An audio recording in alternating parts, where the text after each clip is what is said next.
Je m'appelle Manon, je suis étudiante à Bordeaux et j'aime ma ville. Je l'aime pour son histoire, ses façades et son attractivité. Je vais d'ailleurs vous raconter l'histoire d'un de mes endroits préférés, la rue Sainte-Catherine. Rue piétonne de 1250 mètres de long, la rue Sainte-Catherine est la principale avenue commerçante de Bordeaux. Selon les Bordelais, elle serait la plus longue rue commerçante d'Europe.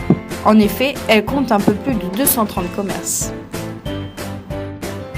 Mais savez-vous d'où vient son nom ?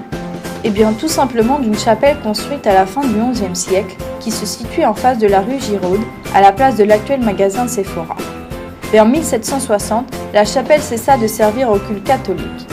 Longtemps abandonnée, elle devint ensuite une maison particulière avant d'être rasée en 1835. Aujourd'hui, la rue Sainte-Catherine est un point de repère et le lieu de rendez-vous référence de la ville. Au nord, elle débute place de la Comédie, en face du Grand Théâtre, où je me situe actuellement. C'est sans doute la plus belle place de Bordeaux. Elle accueille l'Opéra National, le Grand Hôtel et fait l'intersection entre la rue Sainte-Catherine et la rue de l'Intendance, qui est composée des plus beaux magasins de luxe. Nous allons faire une première halte à la promenade Sainte-Catherine, le nouveau centre commercial ouvert en octobre 2015. Les travaux ont débuté en 2012 et ont permis l'ouverture de 32 nouveaux magasins. Continuons notre visite.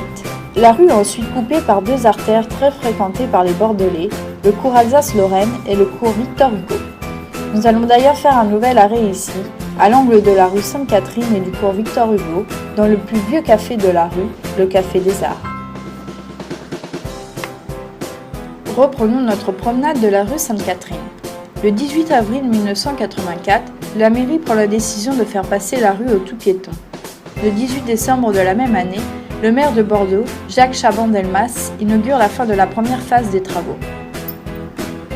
Nous terminons la découverte de la rue Sainte-Catherine au sud par la porte d'Aquitaine et la place de la Victoire. On y trouve une colonne étrangement torsadée en marbre rouge et en bronze, rendant hommage à la capitale de la vigne et du vin.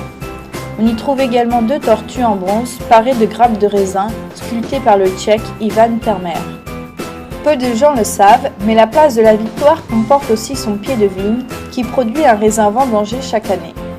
Il s'agit d'un cépage ancien, le Tchakouli, qui vraisemblablement trouverait ses origines lointaines au Pays Basque. Ce cep de vigne est le seul rescapé d'une plantation qui au départ en comptait 5. Une plantation effectuée au XVIIIe siècle par les membres d'une famille habitant la place de la Victoire, la famille du Verger.